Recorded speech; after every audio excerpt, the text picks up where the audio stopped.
Um, all right, here they come.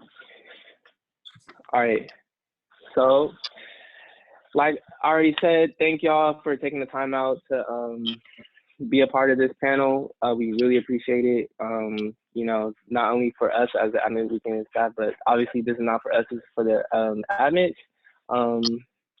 So yeah, my name is Dean. I'm a third year African American Studies major, minor in Education Studies. Yeah, so I guess we can just start by going around introducing ourselves, like name, major, and like a fun fact. And then we could go in like alphabetical order. If that's too hard, actually, we could just go in random or popcorn. What's up, Erica? My name is Emmanuel, fourth year political science major. Fun fact about me is I'm Christian. I'll go next. What's up, y'all? My name is Trent. I'm a fourth year political science, African American Studies double major. Fun facts about me, I like to graphic design stuff. I can go next. So my name is Ben Alashay. I'm a fourth year, about to graduate with a BS in human biology. Fun fact about me, I'm from San Diego. Fun fact about me is I design clothes. I'll go. My name is Coleman Bryant. I'm a third year political science major, music industry minor. A member of Alpha Phi Alpha Fraternity Incorporated by way of the Gamma Xi chapter. And a fun fact about me is I make music.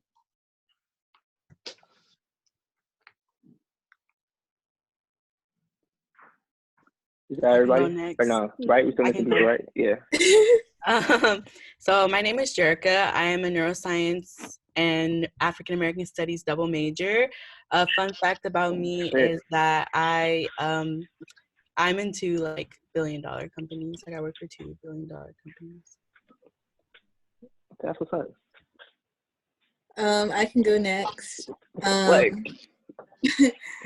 y'all. My name's Sydney. I'm a second year here at UCLA.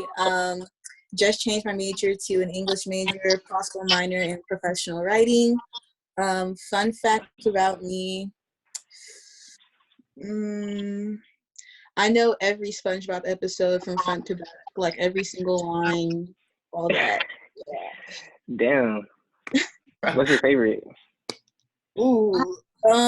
Probably the one where Mr. Krabs thought Squidward stole his first dime, and so Squidward quit, and he had to live with SpongeBob. That mess is hilarious. Classic. I can go. Oh, my bad.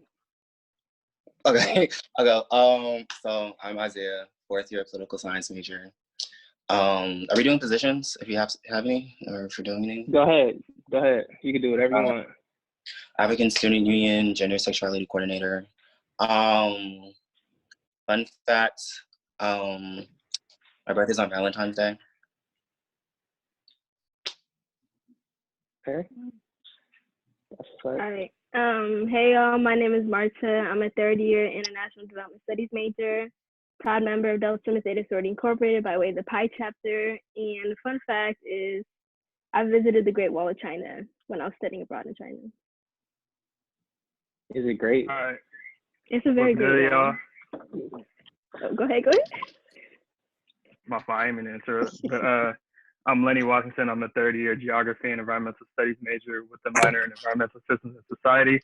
A member of Kappa Alpha Psi Fraternity Incorporated by way of the Upsilon chapter. Fun facts about me, I'm both a researcher and a photographer. What's up? Did everybody get a chance to go?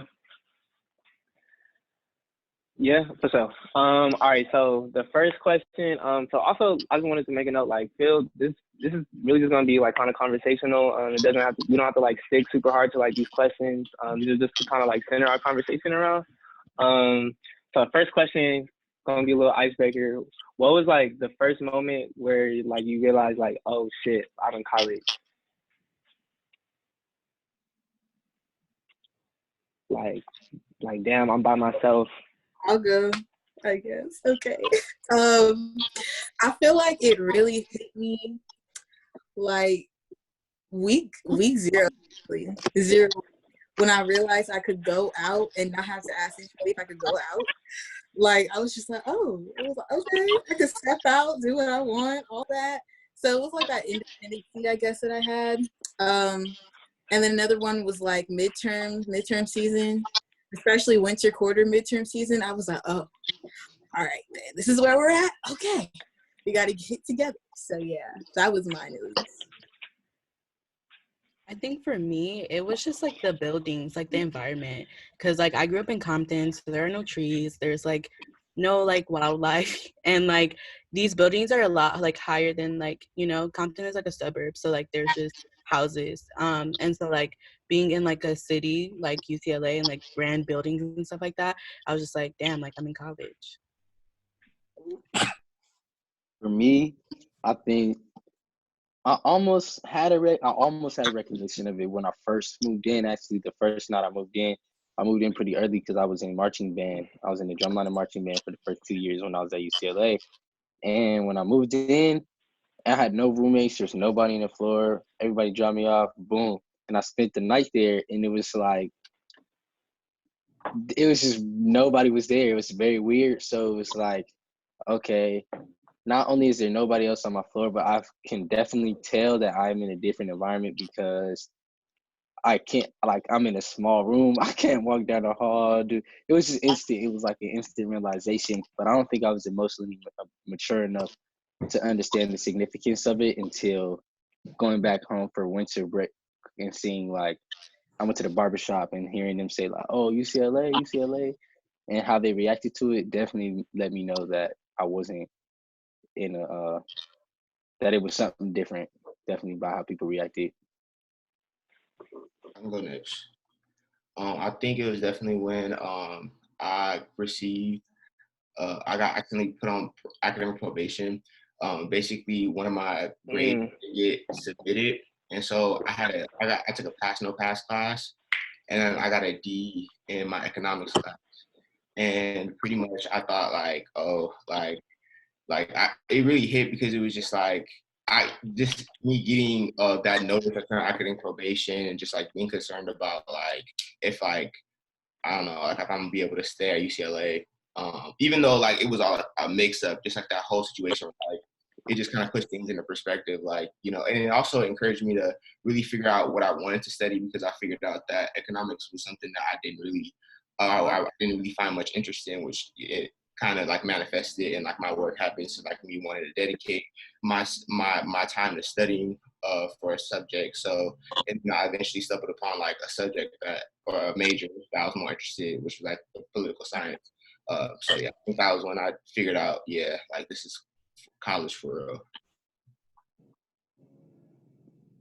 I think for me it was like early on. Oh, go ahead.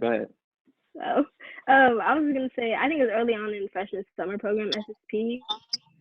Just seeing like the balance of life and like even when I go to dinner and stuff, like I'm not with my family, like I'm with my friends like every day. I'm with my friends every single day, and like just the balance of like I'm doing homework and whatever, but at the same time like we're going out like every single night and we can do that. Like it's like I can go out on the school night. Like that's just so unheard of within my household at least. So just like I don't know, just like a lot of things that I was accustomed to at home, like not really. There wasn't really those restrictions anymore. It was like if I want to go, I can go. If I want to stay, I can stay. So just that realization of like I have a lot of freedom right now was like, dang, I'm in college. Yeah, thank you for that. We're gonna take Reggie. Please introduce yourself, name, major, fun fact, and then right now we're talking about what was like your first like oh shit moment. Like I'm at UCLA, I'm in college. Hey Reggie. Welcome, Reggie. So my name is Reggie Miles. I don't know the full name, Reggie Miles. I am a double major, so sociology, pre-sociology and African American studies. A fun fact is that I speak Spanish. And then, so basically, like I was like the whole like realization right moment when I'm like college. Okay, so when was it was like during the first week, so right after 0 week. So basically 0 week is like the period of time where like, you know, everyone transitions into like fall quarter classes. Basically, first week, I was walking down Broom Walk with, I want to say like 2 of my friends, my good friends who are my friends now.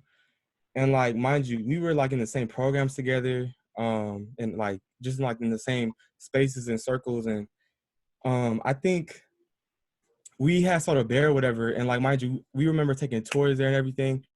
And it's like, whenever I see that bear, it's just like, whoa, like I'm really in college. Like that's when I had my realization, like that epiphany, like, wow, like I'm really here. And that bear really like signifies that moment every time I walk by it. It's like, wow, it's like a reminder, like, wow, I'm really here. Like I took tours here. Me and my friends were like, you know, took tours here, all that, and like we're here. So that was my moment that I had. So, does anybody else want to add anything to that before we move on to the next question? All right. So let's talk a little bit about like just your process on deciding where to go to school. How did you end up choosing UCLA? Like, you know, what were like some factors in your decision? Yeah. I could go. So I think for me, I never really wanted to go to UCLA.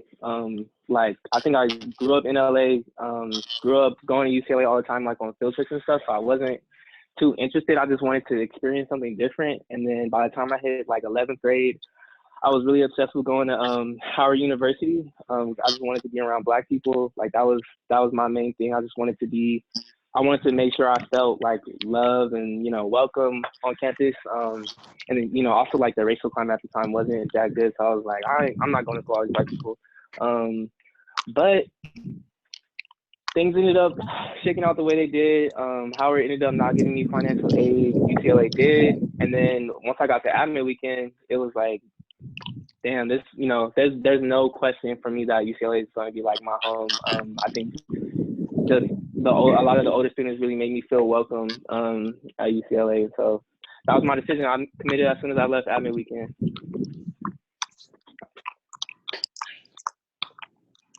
I think and we're gonna stop real quick and let Danielle Chris. Hey Danielle. Okay, Can you guys hear me? Hey. Oh yeah. I'm outside, but I'm gonna be inside soon. So wait, it is. Just introduce yourself. Okay. Yeah, name, major, fun fact. Okay, cool. And we're just talking about like our decision.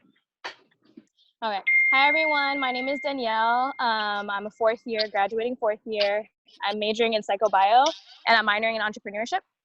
And a fun fact.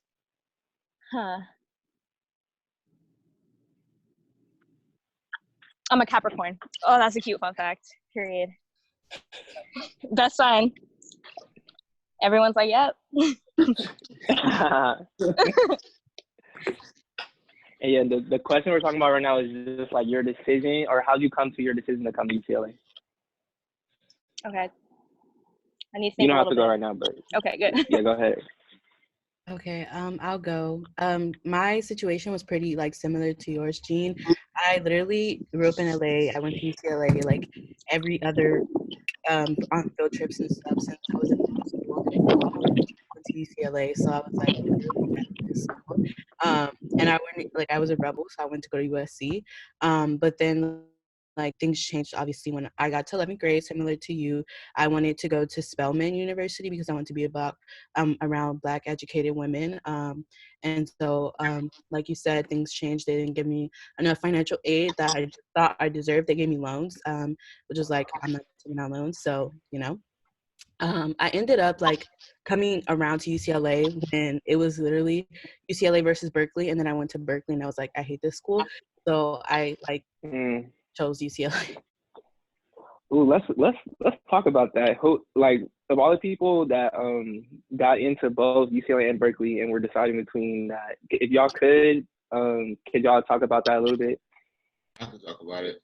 And like why you chose UCLA, because I think a lot of our admins are probably in the same predicament. I just want to say that I think Berkeley culturally is much more, different. Like geographically, you have to think about like living in the Bay Area versus like Los Angeles. like UCLA is in Westwood. It's just a different culture out here than the Bay. Like if that's especially if you're from the Bay and like you're more familiar with the area, I understand. But like I'm not. Like I'm from like South LA, so I definitely wasn't comfortable with going that far, and then like I didn't think I would be comfortable staying at Berkeley for an entire 4 years. It just wasn't for me. So I'm happy I had the choice in deciding between both. Like that was for sure a privilege. So Yeah, when I first started, Berkeley was my training school since I believe ninth grade. And so I was like following everything they were doing so, for like my entire high school career. But then actually like going to Berkeley, going to the Bay, like I realized that being an LA girl, like that it wasn't for me. Like that's not the vibe that I really liked. And then also just like hearing everything that the students were telling me during admission about like the professors and like what the racial climate of the school actually is, I was like, I don't think I'm gonna make it here.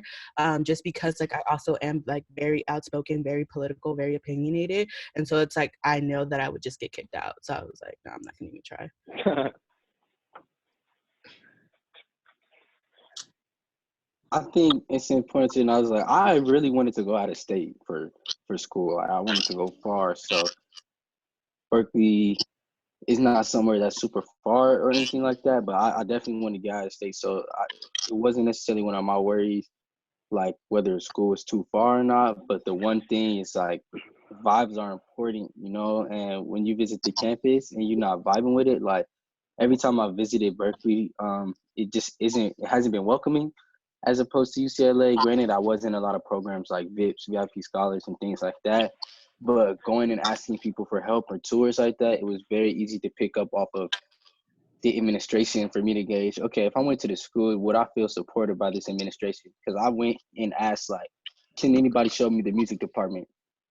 And they were really standoffish. And I was like, okay, that was right there was already a big red flag for me, feeling nervous about going to a school that I know there's not a lot of Black students and not feeling welcomed, and then touring the campus and seeing everybody walking with their heads down or just being in a very gloomy environment was something that, like Trent said, you have to remember you're going to be there for 4 years. I don't want to be in an environment where I felt like I would have to do everything by myself, one, and two, have to put up with a boring environment. So I think that's important things to think about. I was gonna add on Ariel, can you introduce yourself real quick? Sorry. Hey, so I'm late. What's up? Name, major, fun fact. Name, major, and contact? Fun fact. Oh, I'm sorry. Hey, everyone. I'm Ariel. I use she, her, hers. I'm a design media arts major. And the fun fact is I have quick reflexes. Okay. I'm so happy to see you guys. Hey. To add on to what Coleman said about just like the opportunity and stuff at UCLA. Personally, being a first year, I definitely took into consideration who was offering me the most financial aid. Same experience with Gina. I wanted to go to Howard. I got accepted. The package was not looking very nice, especially being low income personally. I just didn't want to have to stress and deal with that obstacle already going to college. So I took into offering me the most money, scholarship money, and what was the most feasible thing to do, right? When talking about, like, for example, like if a college offered you your full tuition paid, right? But like they're out of state or like somewhere near California, but outside, whatever distance, it's gonna cost money, you know what I mean? To like transport, all that stuff. So for me, I live in Pasadena, it's right outside of LA. So it was just a win-win, you know what I mean? My financial aid, being covered basically, and the expenses of like coming home not being so expensive. Just personally, I love being home, so I love coming home. So yeah. I think for go ahead. Okay, for sure.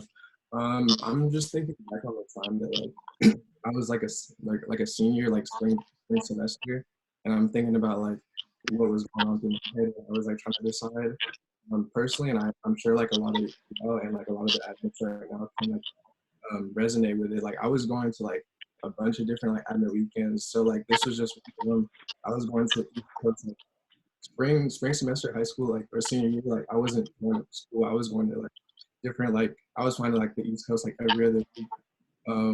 And it was like a good time, but like I think UCLA was like one of the last like, weekends that I went to, and you know personally like UCLA didn't offer me the best financial aid package out of all the schools that I got into, and you know I was really debating. I was like I kind of had UCLA off my list when I first got to the weekend, and I think like what really changed my mind was like the amount of support that I felt like was there for me.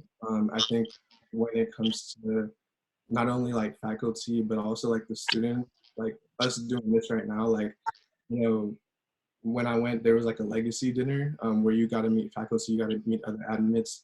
And that was like a really like, cool thing. I still talk to a lot of the faculty members that I met there. They're like still continue like mentors. So I really like felt like more of a community at UCLA rather than the other schools.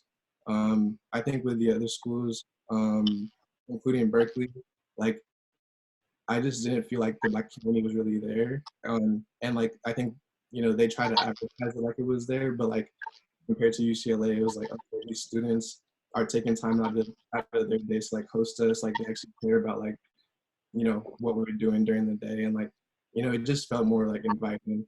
So I think that was like the biggest like reason why I picked UCLA. Really like that weekend, you know, I told people like I'm not gonna start out this weekend. The only thing that was stopping me was my financial aid package, and I think like with me expressing that definitely like put me in like they were able to like talk to Miss Joanna, but she like was really like another deciding factor. She was able to just like plug me with like a few like you know grants here and there that helped me really like make the decision. All right. Thank you for all y'all input. Does anybody else want to go before we move on? Go ahead. I was gonna say, even specifically going to PWI, like the climate of the Black culture and the Black community was very important to me specifically. So even at UCLA, we're like 4 or 5%, but at Berkeley, it's like 2.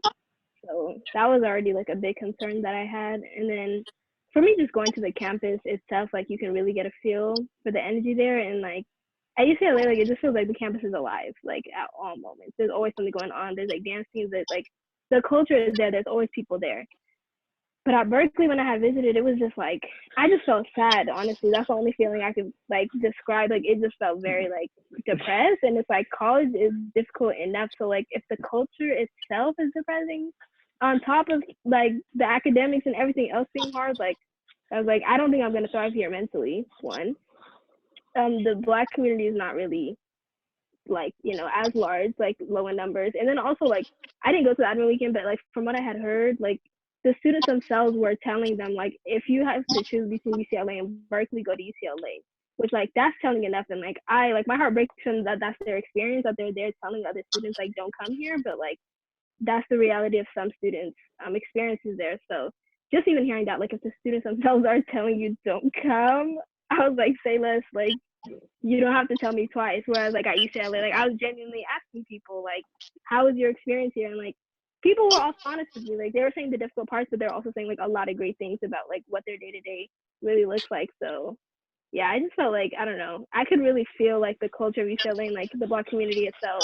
That was like really a privilege. And like even though like y'all aren't able to experience like the actual like full aspect of admin weekend on campus right now, like I hope at least through these discussions and like through the things that admin is still putting for you guys can still get a feel of like what the campus is like, what type of Black community we have with like people, you know, being at home still wanting to tune in and like give y'all our honest like experiences about UCLA.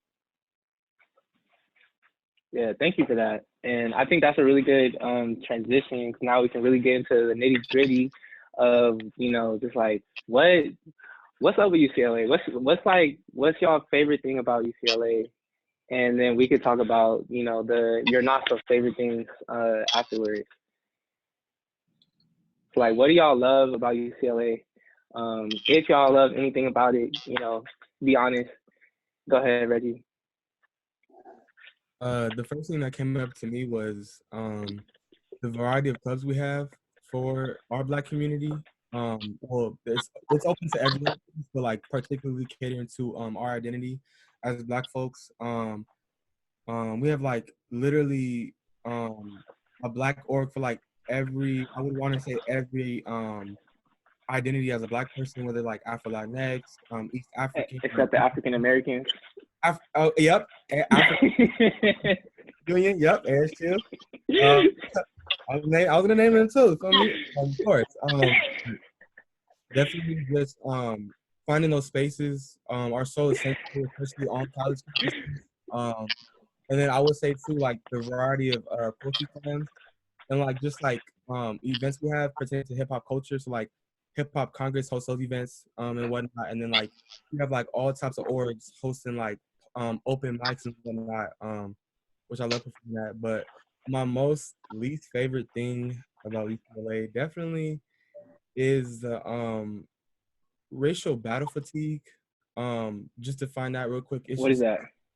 racial battle fatigue is basically this idea that when you're fatigued, it's over like a time lapse, right? When you're constantly facing these obstacles or like situations, or you're in these spaces like facing these experiences. For example, microaggressions, that's very much real. That's some real like nitty-gritty stuff that a lot of Black students face, not only at UCLA but like across the nation at PWIs.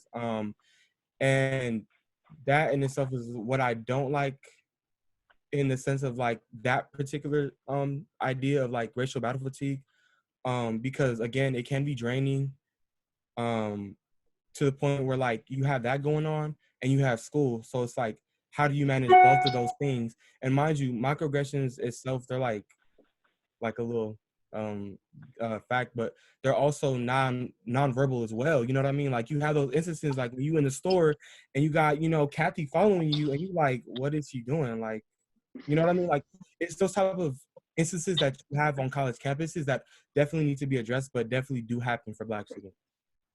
So yeah. I can Thank you for go. your honesty. Piggybacking off of what Reggie said, which was like a really good point.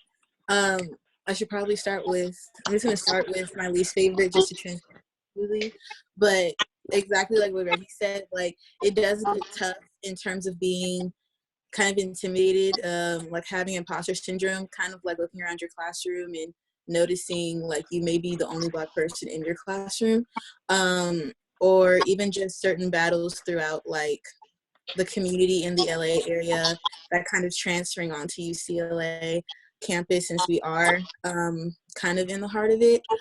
It can definitely be difficult. However, transitioning into my favorite part, the Black community we have here is truly like a close-knitted family. I know for me, especially this year, since I was able to be a part of some really cool clubs like Hip Hop Congress, I was able to, find different people that I knew I could count on at all times. Even when those things are like hard, you also have people going through that same exact thing and kind of just leaning on each other just to make sure that we're all straight. And then also like creating different spaces where we're allowed to, kind of de-stress, detox, all that, some of the negativity we may have be holding on from certain aspects on campus.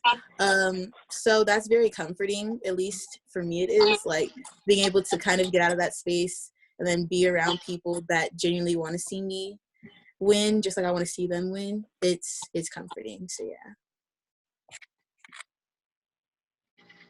I want to piggyback off of that because I think I was going to start off with something small and say the food, because I feel like our food is superior over others, period. But I would say, like, I love the fact that even though we are small, we're very, like, connected. And even it goes past just undergrad. I feel like there's people in our group chats that are post-grad who are in their doctorate degrees and, like, in their professional fields. I like I like the fact that we pass along resources to each other, and it's very easy to like get into something if your friend is into something, and like that's just like how and my least favorite thing um, is, as someone who is in a lot of organizations, it's trying to navigate like resources such as booking rooms, getting access to funding, and just like trying to service the Black community is extremely hard. I would say there's a lot of leaders that are going to be on ASU and in USAC next year that I feel like will power through like these challenges. So I think that's an amazing thing to look forward to if you come to UCLA. But as of right now, that's been very disappointing. So I hope that's something we can improve on in the future, at least administration. So. If I may. Yeah, go ahead. Thanks. I was gonna say, I don't know. I feel like I've had a very different experience than a lot of people, just because like I don't know if it's because I'm like African or whatever. I heard Africans don't really like notice microaggressions as much. I don't know. It's just what I heard.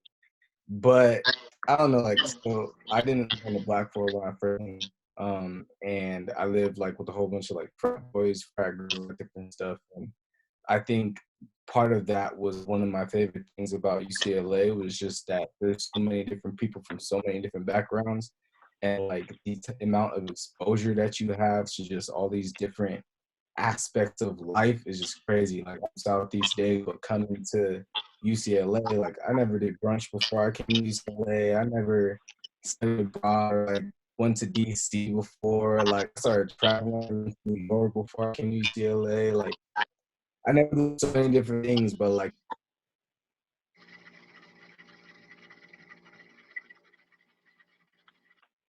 Did he drop? Damn. Where's internet chance? He gonna come back. He was making a good point. Go ahead. Oh, Were you raising your hand? Oh yeah. I was gonna say I was my least and then my favorite. This is all my experience.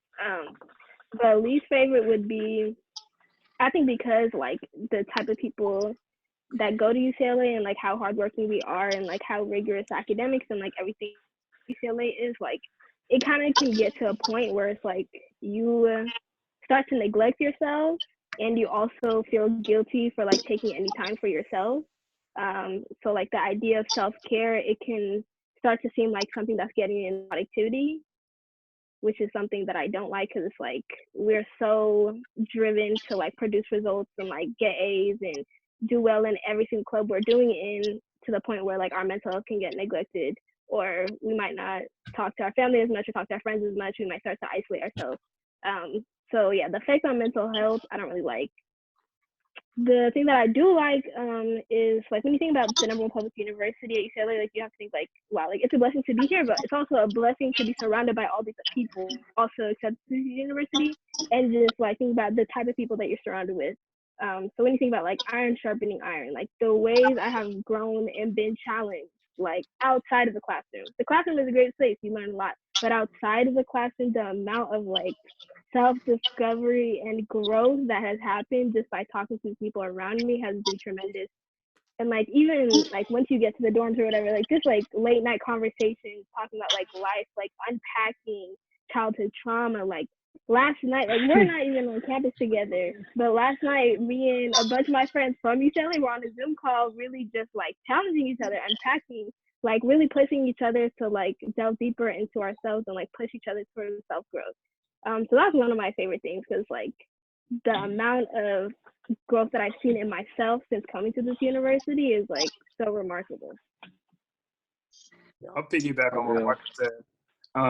Just building off of like not only are your peers a great network too, but like the professors and everybody, the professional staff, like it's pretty much you're going to the #1 public school in the nation, so everybody from the professors to the programs, like you're networking with some of the top professional people sort of in the world. So just really take advantage of that and really just network, like Marta said, like utilize your resources out of the classroom, because ultimately that's what's going to set you up once you graduate from UCLA. So I would say start like planning on that, like figuring out what you're going to do earlier on so you can like utilize all the different resources UCLA has. And then like she was saying, the quarter system is no joke. It's hard.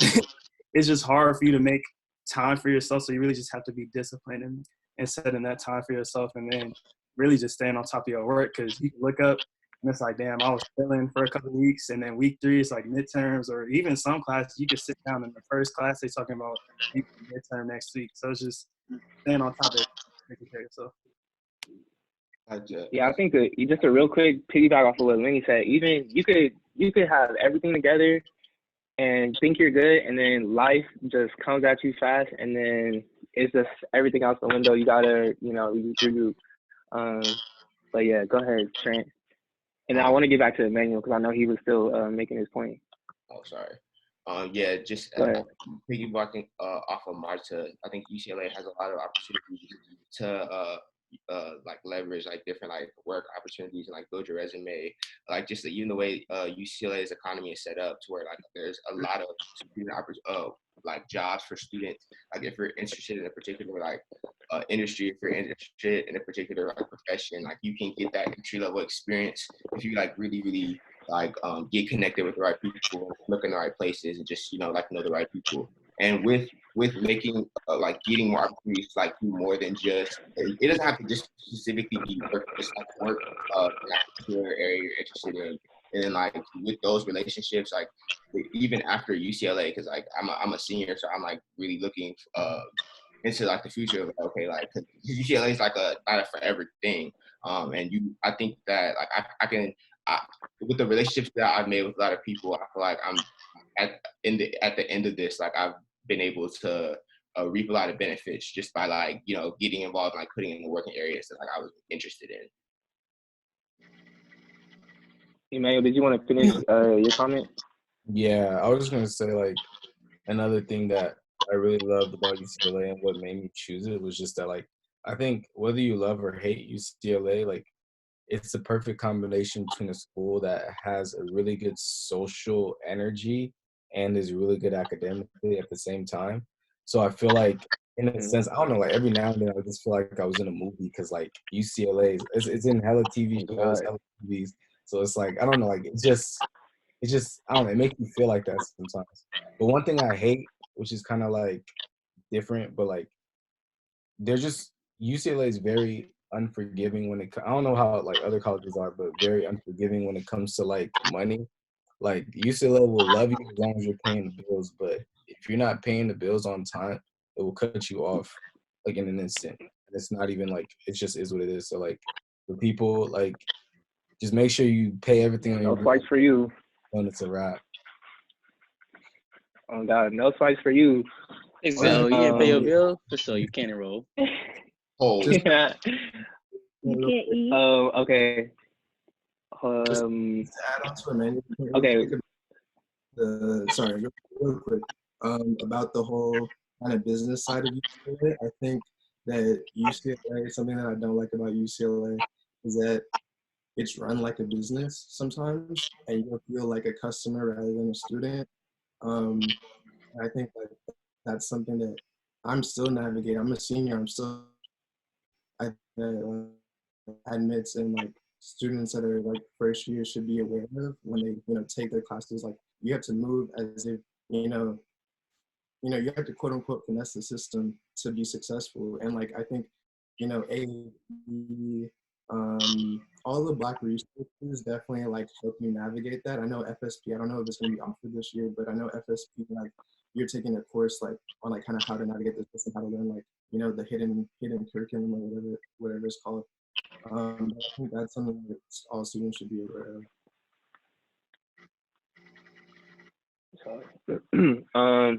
Okay, so we're gonna try to get through some of these questions because I know y'all, some of us have like other stuff to do, so I want to make sure we respect y'all time, but also want to get through some interesting questions I think that people are probably interested in. So where do you get support at UCLA? Like what does your support system look like? How did you come into that? If y'all could try to keep it a little brief just so we can try to get through as many questions as possible. But yeah, like what does your support system look like at UCLA? I can answer that. It's quite simply the Black community. Yes, we have resources here, but sometimes they don't really necessarily cater to Black students, especially considering that it's a PWI. So a lot of times I have to go to my friends and my family to get the support that I need to be able to finish my years at this school. But yeah, keep it like that. I agree. I believe like coming into UCLA, I was in a long distance relationship. So I know some people might be doing that as well. And it was really tough not to be going home every weekend. So my friends were my first support system for sure. And these friends definitely like last you a lifetime, you know? And then I joined my sorority, and that was my support system as well. I found a family in that, which I'm sure we'll talk about later. One thing I do want to mention, maybe someone else could touch upon it, so I don't talk too much, because I will, is AAP. AAP is a very supporting institution, and they offer a lot of resources on campus. And yeah. Yeah, it's cool that you brought that up, Danielle, because I was going to talk about AAP too. So like I said, I'm a design media arts major. So I like have classes in the arts building, which is like off in the back, and it's mainly white people. And it's just a really weird place. And so I spend all my time there. And then when I'm done spending my time there, I go straight to work at like in AAP in Campbell Hall. But it's more than just work. It's like where I feel at home on campus. So AAP, the Academic Advancement Program, is basically like a resource center for underrepresented students. And they have like tutoring, they have like counseling, have a lot of really like helpful resources for like academic stuff. So yeah, if anyone else wants to add onto that. Quickly, I would say that another place that I found support was like taking African American studies classes, because when I first came into UCLA, I was just fully neuroscience, a STEM major. STEM, like South Campus is white. You'll have like 2 people in your discussions that are Black. And so yeah, taking African American studies classes to one, ease my like load, and then like literally rant in class, like when they ask questions or like talk about stuff. It's really just a place where you can like go and like really have really in-depth conversations and discussions about things that are happening, one, in our community and in the world at large scale. I want to interject real quick, because I feel like some people might like misconstrue like, oh, all the classes are white. Like, why are y'all so against white people? Like, why we feel like it's important for us to, you know, be around Black people? I think that's something important to mention. Like, why do we find like, why are we grounded? Go ahead, Sydney. Okay, so for me, I initially grew up in like West Covina, California, and it was just like predominantly white as well. And then I moved to Moreno Valley when I was in like 5th grade, and that's when I started meeting like a lot more of my Black friends. And I had noticed like when it came to them, they were really grounded in like their origins. They knew where they came from. Like they just knew the deal. Whereas for me, I wasn't really in tune with my origins and my history of being an African American woman, or just being a Black woman, whatever you prefer to call it. So coming to UCLA, I really took those African American studies classes for granted, only because UCLA is basically, I like to refer to UCLA as like the pre-real world step before ushering into like fully like just out there by yourself kind of. And so with the times that we're in, and especially again in LA, where it is a diverse city, you're gonna get a lot of ignorance. Honestly, people aren't gonna know like certain things. People are gonna think they know, say whatever. That's just what the world is.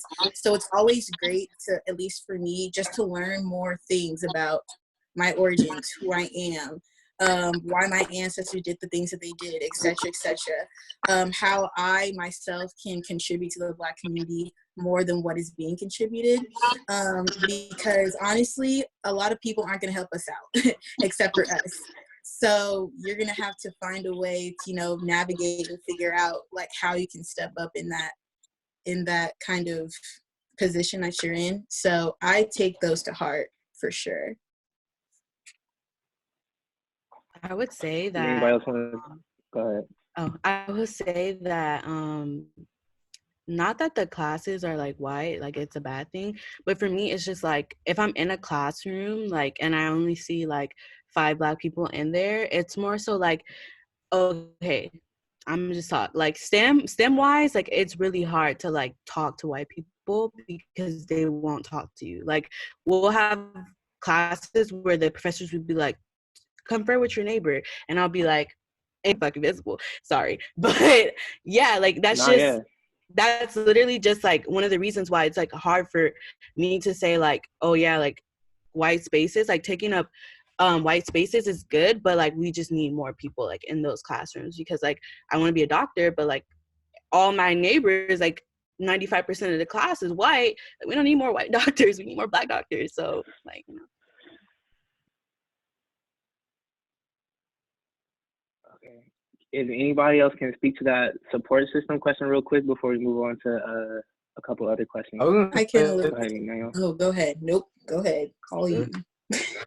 I was gonna say something Reggie had said earlier was how like there's like a Black club for almost like every Black identity, and I think that just the multiple clubs that I was in were my support systems, like NSA, Nigerian Student Association, like that was huge for me because like just I don't know, like that was literally like kind of bringing a piece of home to UCLA because we all related, like it's as if we all have the same parents type of thing. And then BCM was another good one for me because, like I said, I'm a Christian, so being with other Black Christians, and we have our male Bible studies. Like our male Bible studies would be so like transparent. Like we talk about anything, and it's like it was almost like a therapy session just for all of us. So it's like just literally having that on a weekly basis and always being connected with those different clubs. Like that did it for me.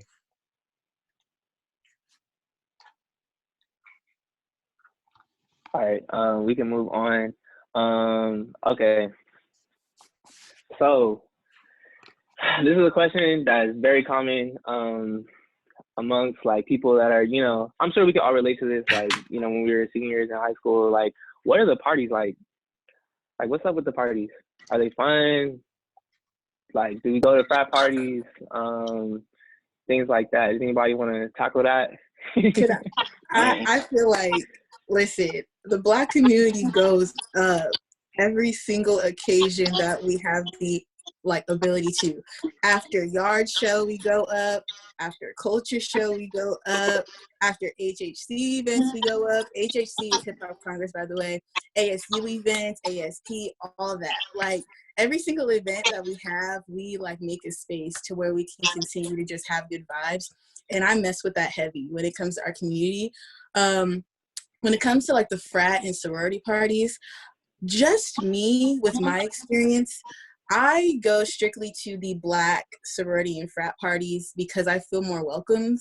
I mean, I experienced like the frat and sorority parties like FSP when like nobody was on campus like that.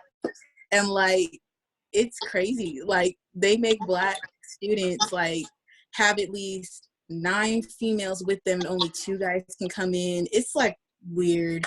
So like I'm not messing with that either. And honestly, I just like being around my people where there's a culture and we know what's up, we know the songs, you know, the dances, like everything's cool.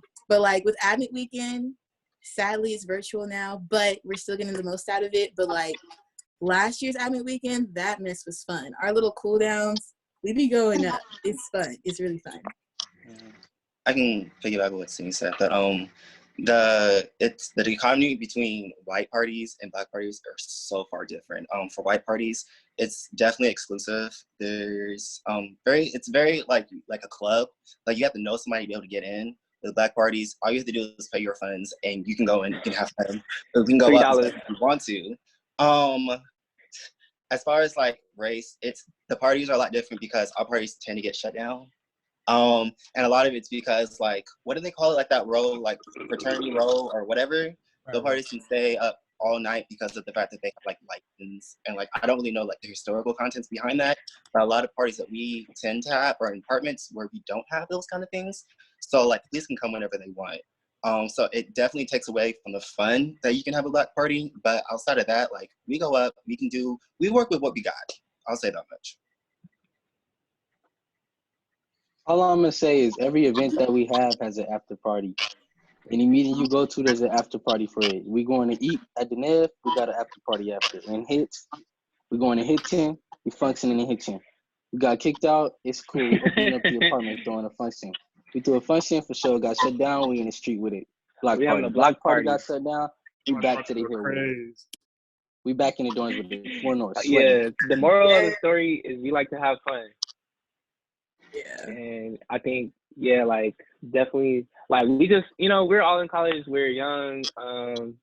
College is such a it's really crazy. I think it's really like the most free I've ever felt. Like obviously I haven't experienced much else, but I think like literally it could be a Thursday night and then everybody's just running to Landfair and now we're all under the influence and just in the middle of the street, just having fun. It's really fun, and I think in that aspect, it has there have definitely been times like where Emmanuel said like, "Damn, I'm really in a movie right now. Like this is crazy." So I think I definitely enjoyed that aspect of the experience. I didn't mean to cut you off, Coleman. My bad. Okay, we're gonna try to get through a few more questions. So, what do you do outside of UCLA? Like in LA, the area, what do you do for fun? How do you, or is it easy to access that type of stuff off campus? I mean, I would just say since I grew up in LA, and I know the area, it's pretty easy to get around LA. There's buses, trains, Ubers, zip cars, you'll get there. And there's just a lot of stuff to do. I like to go to the Last Bookstore and hit up just DTLA all the time because they have the best food places and things like that. There's First Fridays and other things that's very college campus vibes everyone goes to, and it's very easy accessible. On that note, I would also add that if you like skating, World on Wheels has college nights every Tuesday, and those be packed. If anything, you'll see a lot of your friends over there too. So I know, I had a couple of my friends from CSUN come out, a bunch of other USC, all of them came out to World on Wheels just to skate, and that's always fun to do. So if you're into that, I would definitely recommend doing that too. I'll add to that by saying I don't want every admin to think that UCLA is only a place for California natives, because there's so many people in California who go to UCLA. But I think the big hits for us is that LA just offers a lot of stuff for people who are from and who aren't from here. And so there's a lot of things that you can do. I mean, I have a whole list. I mean, if you come in, I have a whole list on my phone that I share with people of things that you can do in different parts of LA. And I mean, for whatever type of personality you have, there's something. If you like to be an activist, you can go do that. If you like to go to the beach, got a bunch of beaches nearby. If you like to eat, there's restaurants everywhere, concerts everywhere, things like that in the city. I think one other important thing is that a lot of us, we like to do our own creative things. I know me and Bammy are part of a creative collective called Command. So we oftentimes are doing a lot of projects that have to do with the broader areas in LA. And so we'll go and do shoots or record things or make music with people outside of campus oftentimes, or a bunch of different things. So other than that, people they might have their own internships and stuff where they will pull up to, whether it be record labels or they're doing political work, working with the city of Los Angeles and stuff like that. So, I mean, I think the biggest theme of this whole question is just think about the placement of UCLA and being Los Angeles is a mecca just for a lot of stuff as opposed for a lot of schools. So it's not even really F this one particular school or F this school. It's F every other school because they're not in LA. So. Oh God. Yeah, LA is a great place to be. I think something that's I've noticed too is I could not imagine being in another city for college, because it's there's this, you can literally do anything on any given day because it's all available to us. Does anybody else want to speak on that before we move on? Go ahead. I was gonna say, with this question, and just with everything regarding UCLA, there's so many opportunities and so many resources, but at the same time, it's really up to you to go ahead and do that and take the first step. Because everyone said, there's so much to do in LA, but at the same time, Westwood is kind of a bubble within LA, so it's very easy to get stuck in that and just get comfortable in that, because they honestly set it up to where everything you need is here.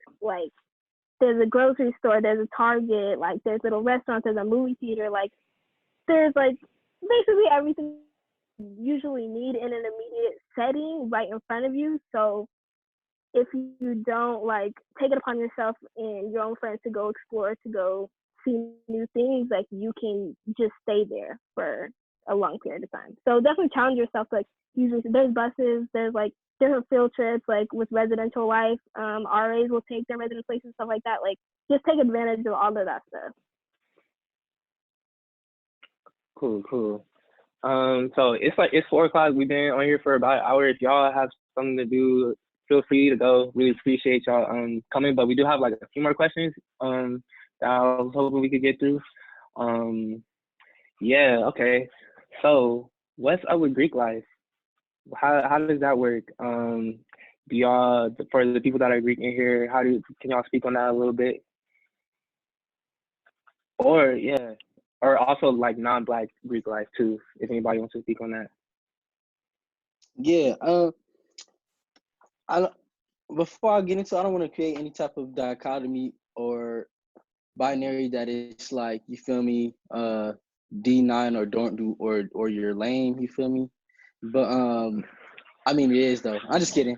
Nah, but I mean like I definitely it's Greek life is definitely a good way to get in tap with the community, tapped in with various communities in the school. Divine Nine is definitely an org that is just full of a lot of different Black people in the diaspora and well tapped in with that community. But there's a lot of different other organizations that fall within their own family groups that have their own specializations. Like I was in marching band. There's a fraternity. There's a co-ed fraternity for marching band. There's cultural fraternities and sororities. There's things that are very specific and to interest groups. So I think that UCLA is a great place to explore a lot of these, because people often forget that it's just so many different things you can do. You shouldn't feel bad for being interested in the other ones if you are. However, you feel me, nobody getting turned like we are. So I'm a member of Alpha Phi Alpha Fraternity Incorporated by way of the Gamma Z chapter. I was in spring 2019 initiate, and I'm also the chapter president. And I think one important thing to me was I really wanted to not just be in an organization that's throwing parties and stuff like that, because that's what a lot of people see, but I wanted to be a part of something that I saw make an impact. And growing up, I saw a lot of fraternal organizations making impacts on places I came from or things that I was doing, and mentorship programs I was in. I had a lot of mentors who happened to be members of the organization. And there's a lot of things that I wanted to change about the places I come from and the community at UCLA. And so to see people in these organizations in there and doing that firsthand, I think that's a very big thing that you see. There's an ability of these people to be like involved in a lot of different facets. Not only are you doing something for your community, but you're academically you're strong academically, and you're also social. I don't know, it's just a lot of different things that stuck out to me when I was coming into UCLA that made me want to become a part. I guess I could go next. Well, for me and my chapter, it's been around since 1923, which is almost as long as UCLA has been in existence. So just having that historical legacy and just noticing that, like, we have 3 chapter members who have buildings on UCLA's campus that are named after, and it's just being a part of that legacy and being able to carry that on is a true honor. And then given our chapters at 3 different schools, just having that unique experience, I can like go to UCLA, I can go to CSUN, I can go to Cal State LA, and there's a diverse array of experiences, but we all share the same common thread, the same experience. So those are probably like the two things that are pretty influential and pretty cool to me. For me, I would say I'm a first generation college student, and also I'm a child of immigrants as well. So I didn't have any prior background about like fraternity, sororities, or anything. Like, to be completely honest, coming into college, like I honestly thought it was like a group where people like just danced and like basically paid money to get a whole bunch of friends and try to flex on people. Like, that's the perception I had, to be honest. So the best way that I would say to actually get informed and like figure out like, okay, what are these people? What are these letters? What do they mean? Like, what is this whole concept of Greek life? Instead of to just honestly utilize Google, like just search it up. Like, what is this? What is orgs? What do they stand for? Even just searching like influential people who are members of these orgs, like Martin Luther King Jr., for example, like he's a member of Alpha Alpha Fraternity Incorporated. Like these are things like there's a lot of very influential Black leaders within history that we know of that we don't realize or know that they are also members of these organizations. Like, what is the significance and what is the correlation between these influential people doing so many great things for our community and also being members of these organizations? So that's something I would say. And also, I know coming into college too, there's a lot of like, I'm not allowed to talk about it. What do I do? Can I talk to them? They seem intimidating. And like also just realizing like, we're definitely just students. Definitely if you have questions, like, you know, you can ask us. Coming to our programs is a good way to learn more as well if you are interested in like trying to figure out like what, you know, what type of people are they, like what do they do, what type of service do they give back. So definitely don't be afraid to like ask us questions or stuff like that. And for me, I've been in Greek life for about 2 years now, and I feel like I think What word? Zeta Phi Beta Sorority Incorporated, the new Lambda chapter, period. But you guys will see us on campus next year, so look out for programs for sure. We have a lot planned.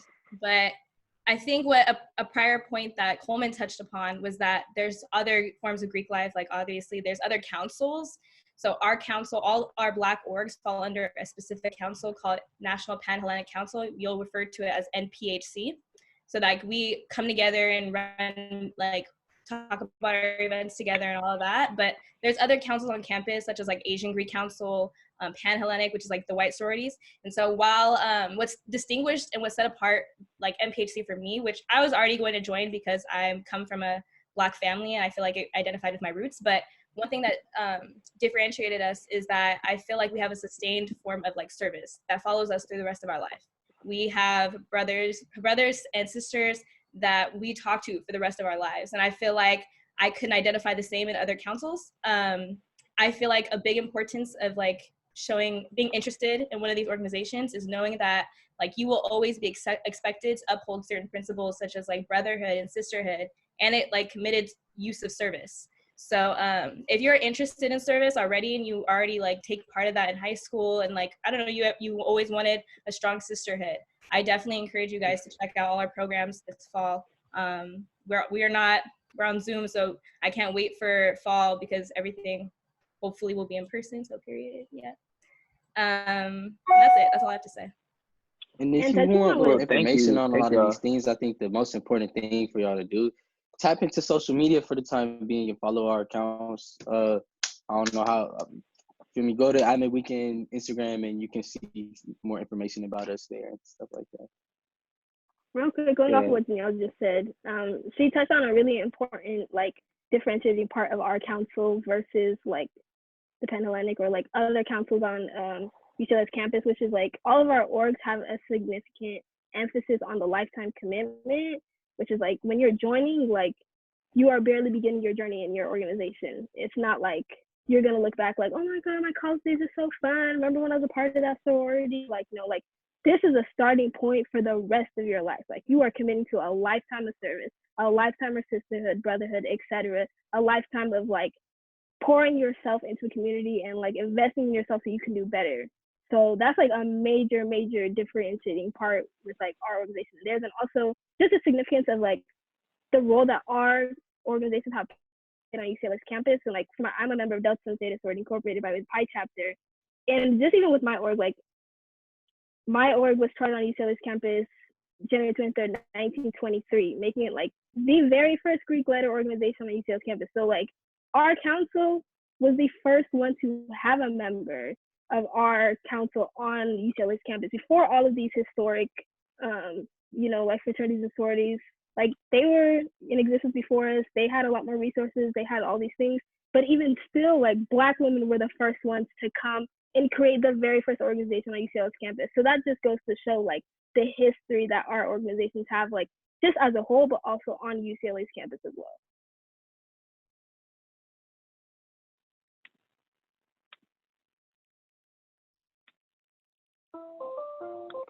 shit. Hold on. My audio went out. Hello? Damn. We can hear you. Okay, there we go. All right. All right. Thanks for answering it. Or thanks for talking about that, y'all. Couple more questions. What is dating like? Or how's the dating scene at UCLA? If anybody wants to speak on that. Got nothing to do with me. Or it doesn't have to be dating, I guess, but what's the romance? I don't know. Go ahead, Reggie. Canceled. Any poor soul want to volunteer?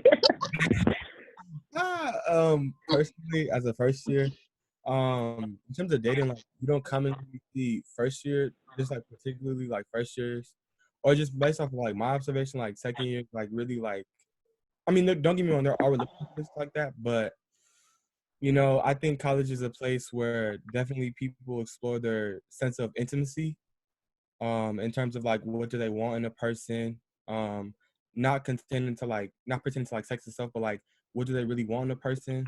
So I think that just goes to like why people and why is it such a thing, I guess, in college for people to like date multiple people. Like they want to sense of like what do they really want in a person or whatnot. So that's what I think, in terms of like being in college. But I would say as a first year, definitely it's better to find that dynamic where you have two people really committed to each other, but you definitely have folks who are in relationships and who are definitely very much I cannot. I was gonna make say it. Away, but it was Destiny Ryan and what's his name? Dang. Keep power vibes type. You feel me? So we got definitely those power couples. You feel me? Our black love couples. Also, not just feel me? Male and female, but other couples as well. Thank you. Yeah. Thank you. Love the inclusivity. I would say that like as far as just for me personally, I learned that I changed a lot in my first year, and so going being a high school senior, like you think you know what you want, like you think you know who you want, but like you get to college and you discover like the person I was at home isn't who I really am, if that makes sense. Like you have different personalities in different settings, and so like in college you would probably have a different personality than when you were at home, and maybe don't like agree with what you like thought you agreed with at first. And so I would just say like take your first like couple of months of like college to adjust to the settings and like get to know who you are. Just discover yourself, because this is the time where it's gonna happen whether you like it or not, honestly. But yeah, so I would just say focus on yourself, because if you are doing that, like the right person will come. I want to piggyback off of what Jerica said, because I for sure can resonate with that. Like my senior year of high school, everything was cool. I was excited to come to UCLA. I was like, okay, first choice school, let's get it, let's go. Get to see all my favorite black people on my campus. It was fun. But my first year, like when school actually started, when classes started, it was hectic. Like, I feel like for me, I didn't even really have time to socialize like that. I was trying to make sure that I was grounded in like my school type, especially because the quarter system again is very rigorous. So like I was trying to keep up with that and kind of isolated my social life in a sense. So like coming into my second year, when I figured out what works for me in terms of like the campus setting and like learn more about myself, I feel like that's when I started to make connections with different people, and not even like romantic relationships, but like genuine friendships. Because I feel like that's really important. Like create a genuine friendship with somebody before just jumping into like a romantic type of situation. That's just in my opinion. I feel like things go way smoother when you like get to know that person on that surface level and then just gradually grow deeper and deeper. So again, for me, I feel like second year is going to be that year where it's like, okay, like I can see who I may be feeling, what I like, etc., etc. I want to say something really quick. Just about, this is like Okay, so generally UCLA, being like a Black student in the Black community at UCLA is awesome because you go to a big school, but you also go to a little school, like a small school in a big school. But then it can also be like not so great, like in the sense of, I mean, like when things happen, people know about it. We all know each other. All of the people I see here, most of everyone, I like know you guys. So it's like word travels fast. Things happen at the beginning of like coming to UCLA, and then things like it's, so that's one thing I think to consider when talking about getting into relationships or like romantic situations or like just anything. It's just a very small community, and that'll happen anywhere where there's a small community like that. But yeah, something to consider. One thing I'm gonna say, especially for my young men, is chill out a little bit. You know what I'm saying? Especially given Slow that your context. roll. Yeah, especially given the context Ariel just gave. There's 44,000 students in the school. Our population is a small portion of that. And within that population, there's even more tight-knit community. When you're closer with people, people like to talk about different things. That can be an issue, especially for young men who tend to come in and It's not be not all thought the of it. way there in terms of maturity, and you start wilding out because you have this freedom that you never had before. Like we were talking about it earlier in this Zoom, but like coming to school and realizing after you spend that first night there, like, hold up, wait a minute, I'm with my friends, my parents is not here, and people are looking good. You're gonna go crazy. Like, don't do it. You know what I'm saying? Because people just want to tear your name down. People just want to talk about it, and you do not want to have your whole reputation washed up the first month of being at school. When you got 4 years to go, man. Come on, you got 4 years to go. You over here doing that right now? Don't go out like that. Man. They trying to rub your name in the dirt. Stay strong. Can I add on to that? I was kind of piggybacking what Coleman was saying, but in like kind of like a different light. Just for like Black men coming in, what you don't want to do is, I feel like a lot of like young men coming in have this like idea, and it's because like the society around us and like how things have been shaped, that the measure of your manhood is how many women that you can get. And trust me, that is a terrible road to go down, especially in college. The way I like to see it is this: like, you've probably heard of like the saying, if you live by the sword, you die by the sword. If you live by the game, you die by the game, one way or another. Like, that's not the way to go. It's not what makes you a man. And I think that once you realize that it's not about how many girls you can pull that makes you a man, is when you actually start to understand, okay, a man is about somebody who has honor, somebody who has dignity, somebody who has pride, somebody who knows how to respect other people. And like, as corny as that may sound sometimes, like, whether you think it's corny now or not, 4 years from now, you're going to understand that this is what the answer is. So, you know, go on your journey, and maybe you have to figure out the answer yourself, whatever path you take, but just recognize that that is the answer. So like, there you go. Yeah, I'm really glad you said that.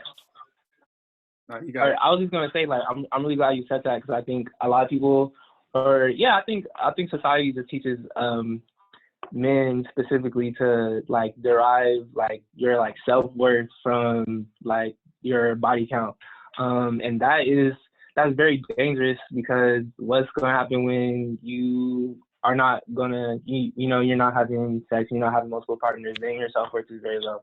So that's just small note. I'm not a psychologist or nothing. That's just something I observed in a lot of my friends. Go ahead. I was gonna add on real quick to what Emmanuel said. Like, just looking at the outscope of like, particularly for like Black men, especially specifically with Black males, and the ratio from Black males to Black females. Like, you don't want to get to a point like what Coleman said, like, you going crazy stupid, and it's like you're ruining all these relationships that could have been fruitful if, to where, a lot of people are talking about it too. Like, some relationships don't require intimacy, or, then, every person you see, when you get that idea of freedom, I guess, or like you go on that rush. Because at the end of the day, I personally believe that Black women are literally for me in my life, in terms of my friend group, like, I have homies, but I have more actual friends, because they're more Black females who attend UCLA. So I would say really again putting into perspective like the climate of things within the community, and also just being very aware of like what you're doing in terms of like being a woman of fire, and if you're acting in those traits and habits. And then Ladies, do y'all have any advice? Oh, go ahead, Lenny. Pretty much said it best. Like, get to UCLA and ground yourself. Like, get a sense of how things are flowing. Like, just see how like your life is gonna change. Like, really ground yourself first and understand like the new situation you're in before you get into any BS. Like, really just take that time to just figure it out and find yourself, because it'll be there. Like, it's not going anywhere. So might as well just figure out your path first, or not even completely figure it out, but just find a sense of direction first. You'll be straight. I had one thing. Ladies, do y'all have any specific? Oh, go ahead. I was just going to ask if y'all had any specific advice about dating as a Black woman at UCLA, and especially coming in as like a freshman.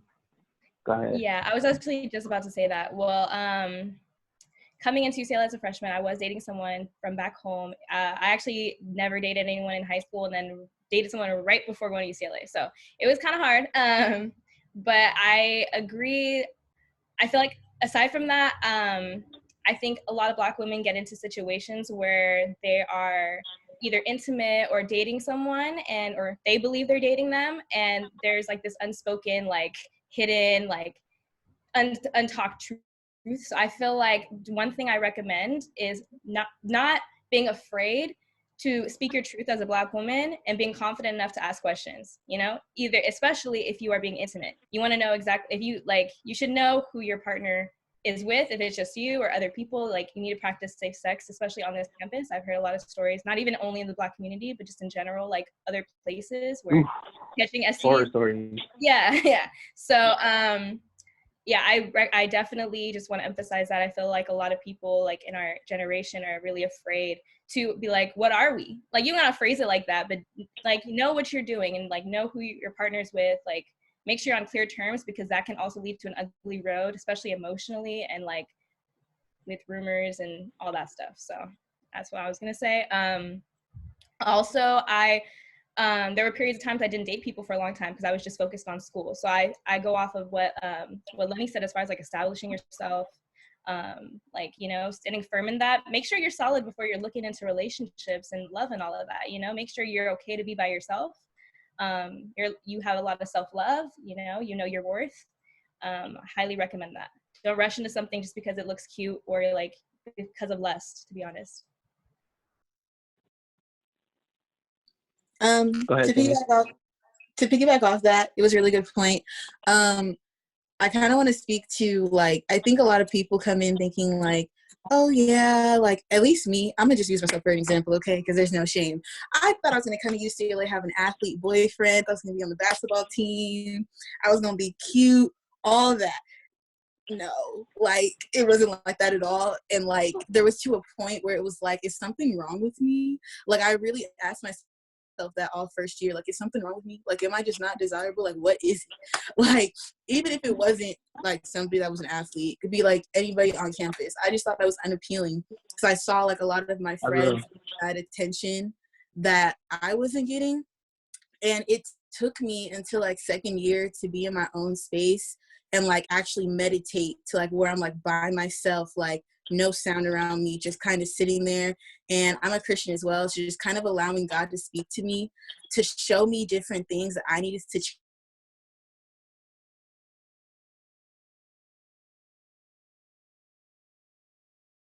on my end. So I just want to attest to, like, there could very well be nothing wrong with you, even if you think there is. Sometimes it's just all about timing. And like Danielle had already said, like, get to know yourself, know your self-worth, know what you want, and then just let things happen, because the very thing that you want, God may not want that for you. Like, he could be saving you from a whole lot. So like, just keep calm, and like, everything will come to you. Because second year I was getting offers and I was like, wait, I didn't think he was into me. First, huh? So like, it's just, again, it's timing. It's timing. Patience, yeah. Go ahead, Marta. Going off of what you had just said, especially coming in year two, like I would really emphasize not putting your self-worth in your desirability or how that's outwardly expressed to you. Because you'll soon find out that it really don't mean nothing. Like, they will want to be intimate with anyone. So it's not that deep, honestly. Not saying that that doesn't mean you're not beautiful or whatever, but it's just like, it's not as deep, to be honest.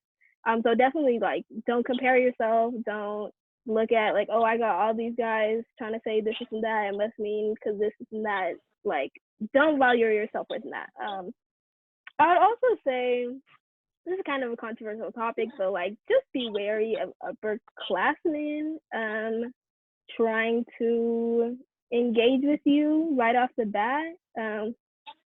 Yeah, I would just say, like, obviously, like, we're close in age, but at the same time, there is a different level of growth and like maturity when you are straight out of high school compared to someone who's been in college. That's something we have been talking about, the amount of growth that we've done. And like, where I'm at right now as a third year is nowhere near where I was at when I first came here. So just knowing, like, because of that, there is kind of space for like people to get manipulated and coercion and whatever. So I would just say, just be careful, and just wait a bit until you get a feel for campus and like you grow a bit, and then obviously you can make your own decisions from there. And then yeah, I was specifically told, it's up to everyone, but I was told, like, don't get in a relationship your first year. So I kind of just followed that, and I was like, all right, I'm not going to.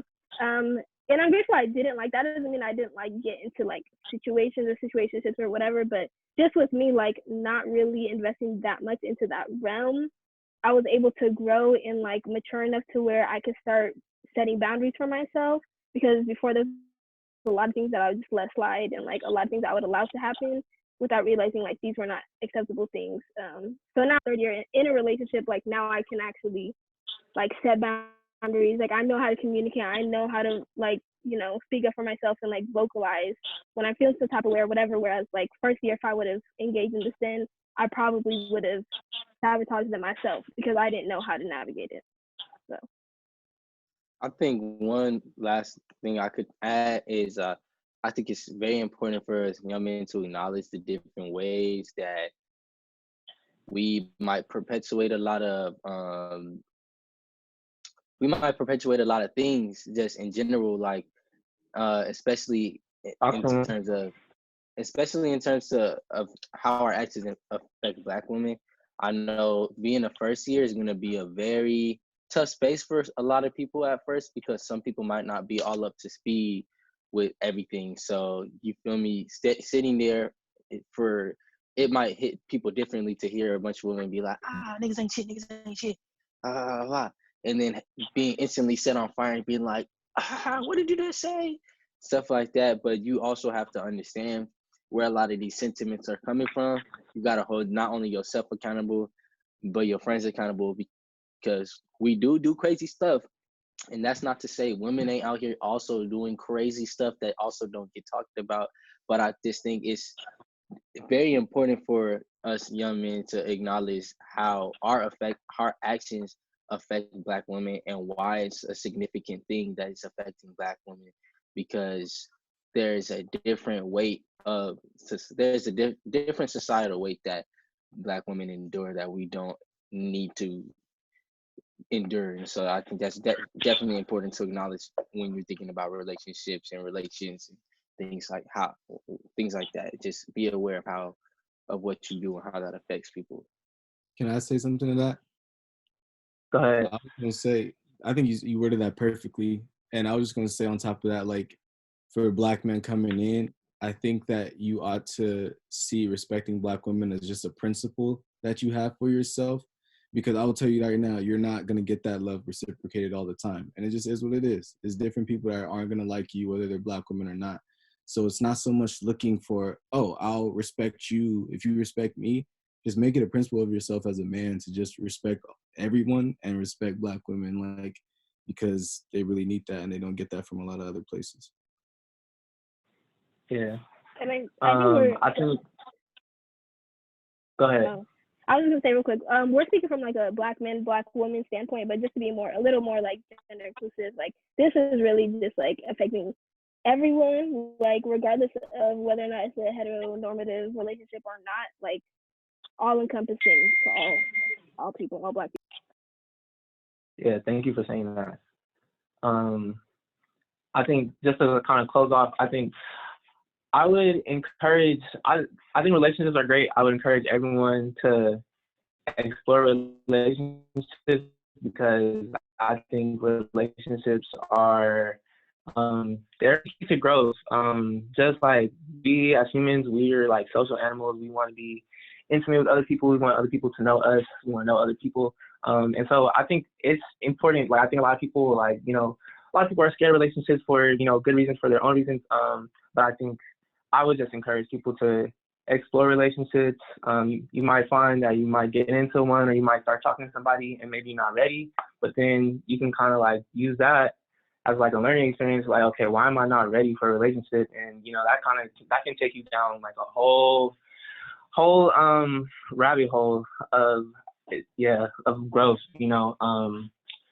So yeah, and unless anybody else wants to ask that, we're gonna move to the very last question.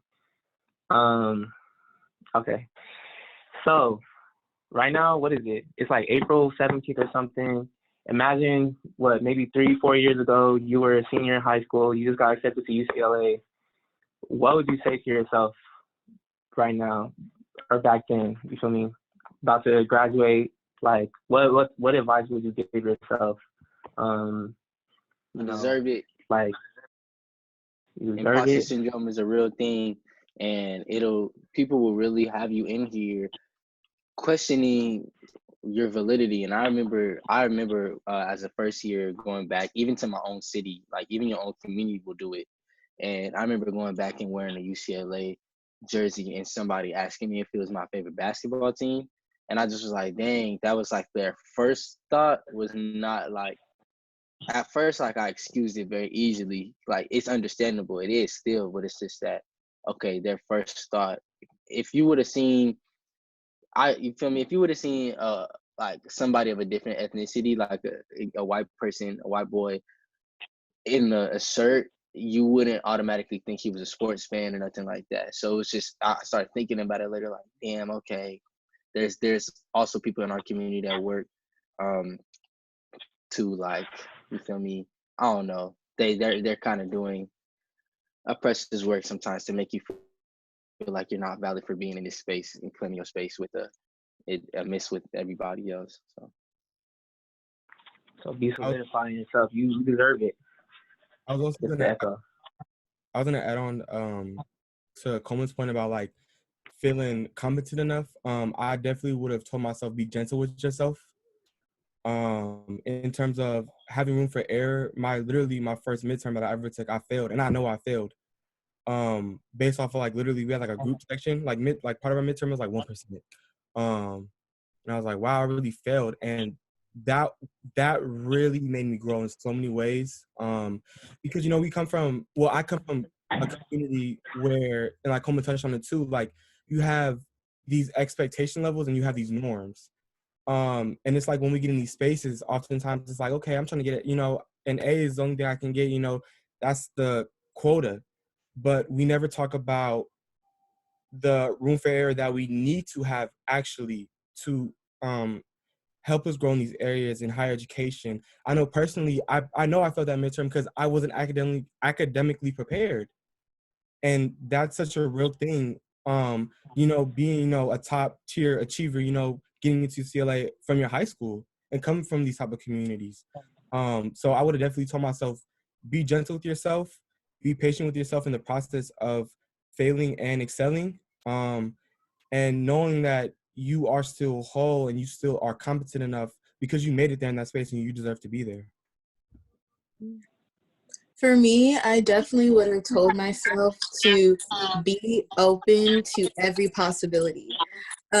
I came into UCLA thinking like I was just going to be one major the entire way through.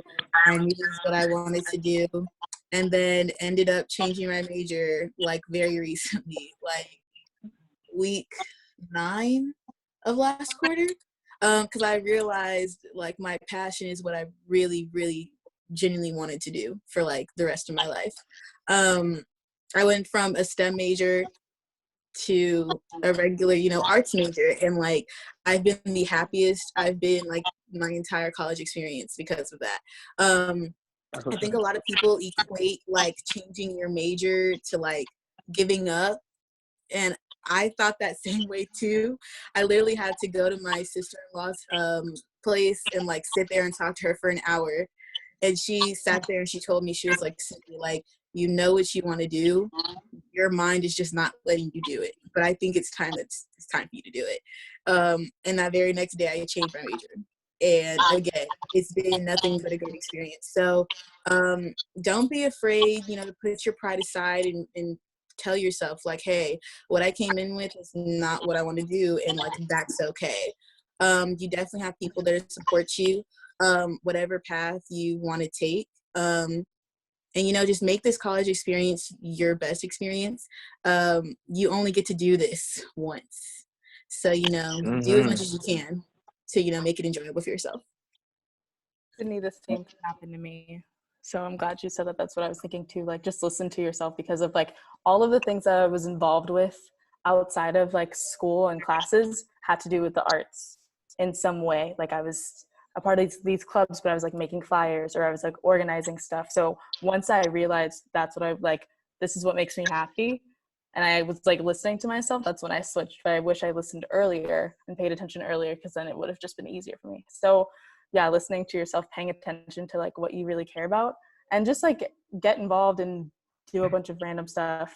I think one thing, now that I'm a senior, I'm trying to apply to jobs. I don't know what that's going to look like after all this mess, but since I've been applying, there are a lot of different things that I am finding that I'm really qualified for, just based off of the organizations that I've like led or been a part of, on top of like my general like work experience, like putting on large scale events for like the arts club or whatever, like that. All of these things, they just like add up to what I'm doing in the future. So it's been really cool to see that happen, but that wouldn't have happened if I didn't push myself to be involved in all these different ways.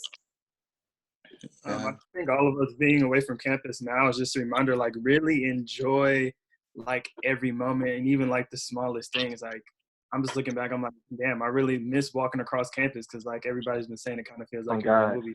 Really enjoy and take hold of those moments, and like really enjoy them, but at the same time really balance and have self-care, like take care of yourself, but also really stay locked in and keep that same process, that same routine that you had in high school. Because I feel like too, when you get to college, having that freedom, like you just feel like you have more time, but really just keep that same process, same routine, same mentality that got you to UCLA, and it'll help you succeed. To add on to Lenny's, well, not really to add on to Lenny's point, but to make my own point, I think that, there's going to be times like, looking back on freshman and sophomore year, there's going to be times where you're taking classes you don't like, that you're not interested in, that you just feel like is a waste of your time. And I would say, like, some advice that I would give my old self is to really, like, not take necessarily the material of your courses, don't prioritize that, but prioritize like the skills to succeed in those classes that are transferable to whatever you want to do after graduation.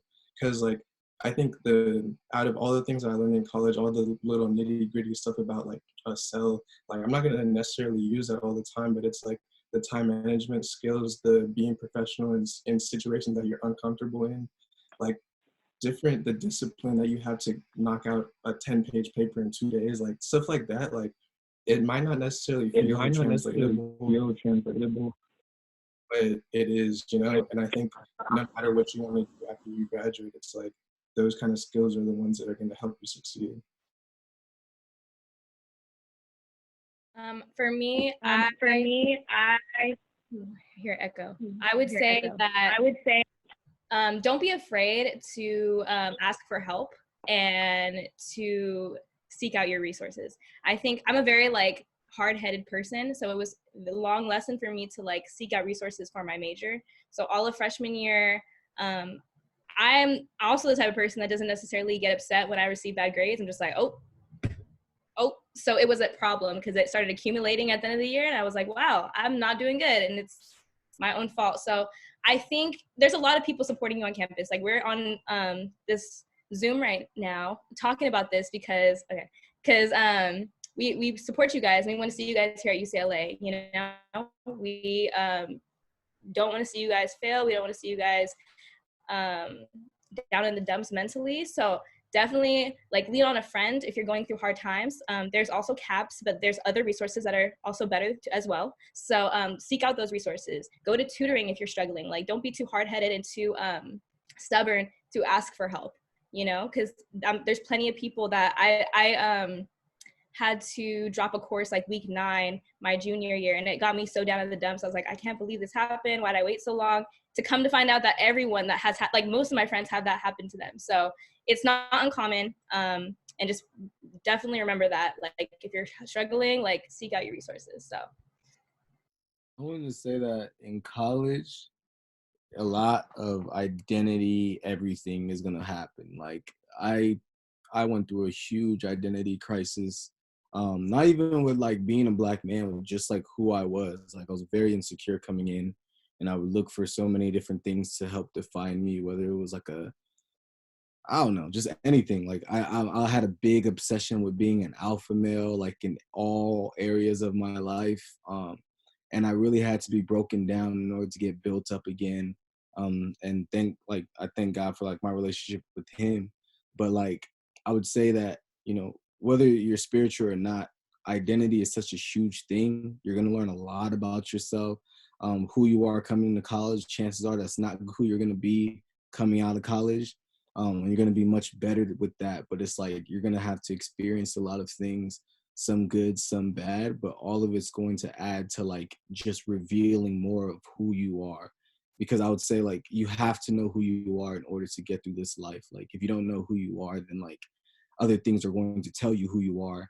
And sometimes those things could sound good, but other times they're going to sound terrible. When they sound terrible, that's when everything can go downhill. So you have to come up with who you are. That is a decision. That is a process that you have to figure out yourself. There's going to be a million things to try to figure out for you. Once you know that, I think everything, that means like, that doesn't mean that life is perfect, but you're going to be able to do anything. You're going to be able to get through anything.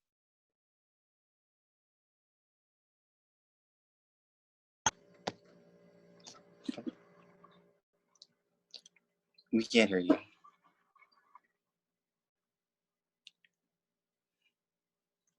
We can't. Gene, we can't hear you. Can't hear you. Hello? Can you hear me now? Yeah. I was saying that I really like that you said that. Okay, thank you, Ariel. Appreciate you. Yeah, this is our last question. I'm sorry, this went so long, y'all, but it's a good thing. But yeah, I really like that you said that, because I think for me, like my whole experience, I wouldn't say it's been an identity crisis, but I think it's constantly been like, who am I, and you know, what do I like? 'Cause I think I've always thought I was a really like solid, like secure person, and then when I got to college, it really showed me that I wasn't, and so it really took a lot of like learning and you know, just like discovering myself. It's like a process that I'm still doing. So I think definitely that is one piece of advice. Also, I would say go to therapy, go to CAPS. That was something that has really helped me a lot. You know, just discovering myself. And also go to class, man. My freshman year, sophomore year, I think I love the freedom, because I've always hated school. So I like the idea of not being forced to go to class. Like, man, I took advantage of that too much. And I think just looking at my GPA now, like I think my GPA would probably be like maybe like 0.5, 50 higher, like however you want to look at it. Like it would be way higher if I had just gone to class. But it is what it is. I don't really regret anything. I think I've learned a lot. So, yeah. If anybody else want to speak on it?